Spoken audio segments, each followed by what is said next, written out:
चरण पाणिग्राही गल्प संपर्कित केतेगोटी गुरुत्वपूर्ण प्रश्न उत्तर आज आलोचना करिबा। जानि रखिबा आजिर प्रथम प्रश्न कौन रही। आजिर प्रथम प्रश्न रही शिकार गल्पर मुख्य चरित्र घिनुआ केउं जातिर थिला। शिकार गल्पर मुख्य चरित्र घिनुआ केउं जातिर थिला। यार उत्तर हेउछि सांताଳ जातिर। परवर्ती प्रश्न तात्कालिक समाज रे पाला यात्रा और सुआंगर प्रभाव कथा भगवती केउं गल्परे वर्णित।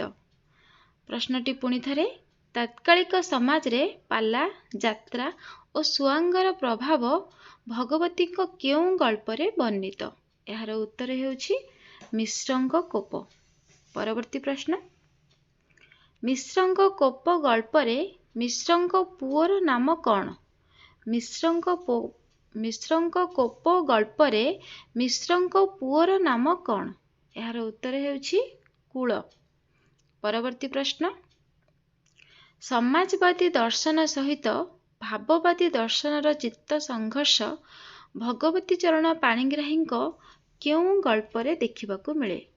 प्रश्नटी पुणी थरे समाजवादी दर्शन सहित भाववादी दर्शनर चित्त संघर्ष भगवती चरण पाणिग्राही केउं गल्परे देखिबाकू मिले। यार उत्तर हेउछि मीमांसा। परवर्ती प्रश्न मीमांसा गल्पर नायकर नाम कौन। मीमांसा गल्पर नायकर नाम कौन। यार उत्तर हेउछि रुचिर। परवर्ती प्रश्न मीमांसा गल्पर नायक रुचिर और तार सांग सुषमा केउं भावधारार व्यक्ति थिले।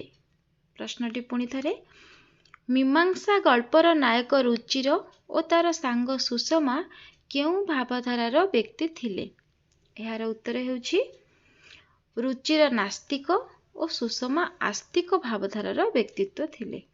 परवर्ती प्रश्न केउं गल्परे समयर तात्विक संकट विषय सूचना प्रदत्त। केउं गल्परे समयर तात्विक संकट विषय सूचना प्रदत्त। यार उत्तर रही मृत्युर विवेचना। परवर्ती प्रश्न जड़े बाल्य विधवार करुण जीवनर गाथा केउं गल्परे वर्णित। जड़े बाल्य विधवार करुण जीवनर गाथा केउं गल्परे वर्णित। यार उत्तर हेउछि वंचिता। परवर्ती प्रश्न भगवती चरण पाणिग्राही केउं गल्पटी एक हास्य रसात्मक गल्प। भगवती चरण पाणिग्राही केउं गल्पटी एक हास्य रसात्मक गल्प। यार उत्तर हेउछि मजलिस। परवर्ती प्रश्न केउं गल्पटी एक समाजवादी आदर्श भित्तिक गल्प। केउं गल्पटी एक समाजवादी आदर्श भित्तिक गल्प। यार उत्तर हेउछि हातुड़ी ओ दा। धर्मा केउं गल्पर चरित्र। धर्मा केउं गल्पर चरित्र। यार उत्तर हेउछि आरंभ और शेष। परवर्ती प्रश्न माधव और नरेन केउं गल्पर चरित्र। माधव और नरेन केउं गल्पर चरित्र। यार उत्तर हेउछि मृत्युर विवेचना। परवर्ती प्रश्न भगवती चरण पाणिग्राही केउं गल्परे भारतीय कला हाकिम तथा हाकिम पत्नी पाश्चात्य सभ्यता प्रति अनुरक्ति को विद्रूप करा जाइछि। भगवती चरण पाणिग्राही केउं गल्परे भारतीय कला हाकिम तथा हाकिम पत्नी तांको नाम हेउछि सुरमा तांकर पाश्चात्य सभ्यता प्रति अनुरक्ति को विद्रूप करा जाइछि। यार उत्तर हेउछि समयातीत। परवर्ती प्रश्न रमण और राजकिशोर केउं गल्पर चरित्र। रमण और राजकिशोर केउं गल्पर चरित्र। यार उत्तर हेउछि समयातीत। परवर्ती प्रश्न दलित और शोषक श्रेणी विरुद्ध रे एक सारस्वत प्रतिक्रिया केउं गल्परे देखिबाकू मिले।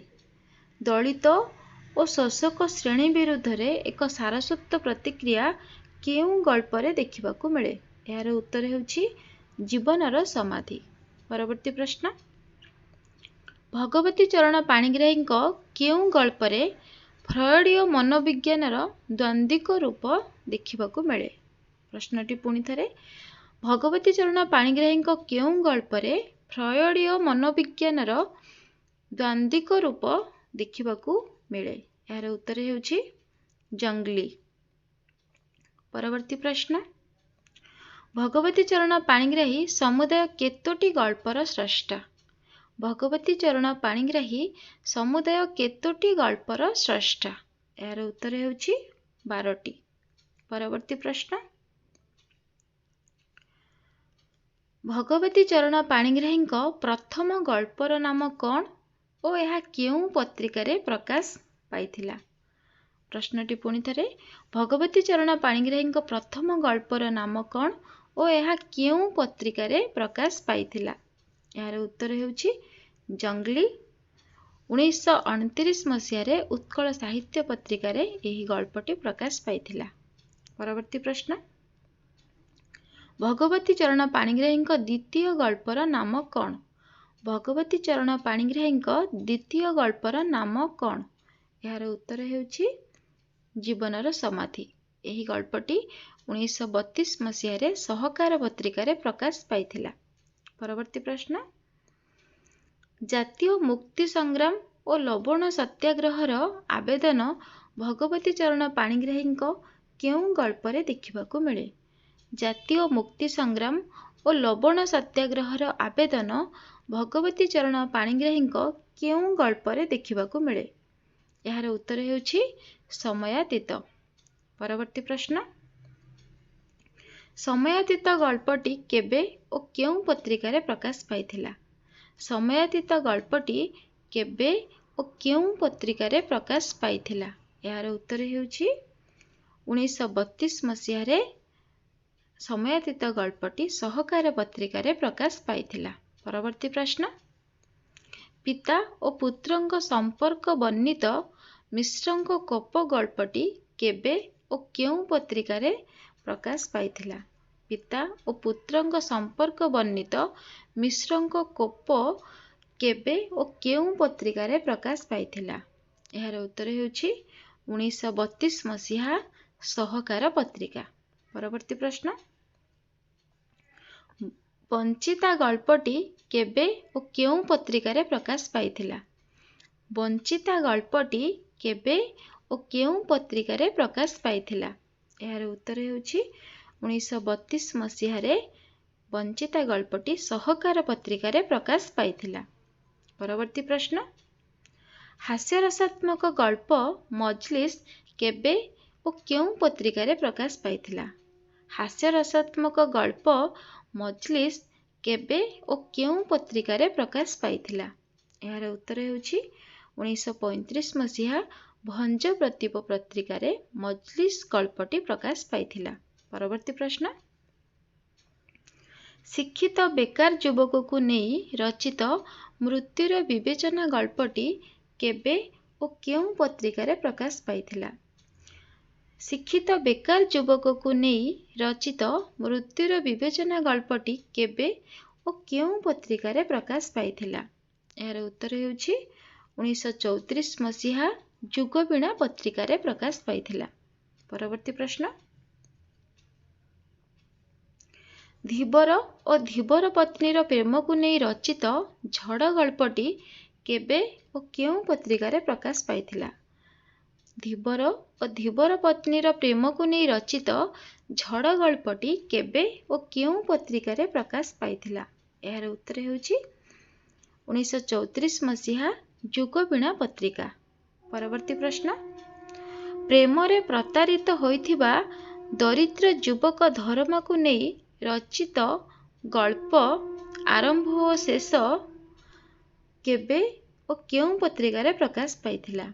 ପ୍ରେମରେ ପ୍ରତାରିତ ହୋଇଥିବା ଦରିଦ୍ର ଯୁବକ ଧର୍ମକୁ ନେଇ ରଚିତ ଗଳ୍ପ ଆରମ୍ଭ ଓ ଶେଷ ଗଳ୍ପଟି କେବେ ଓ କେଉଁ ପତ୍ରିକାରେ ପ୍ରକାଶ ପାଇଥିଲା?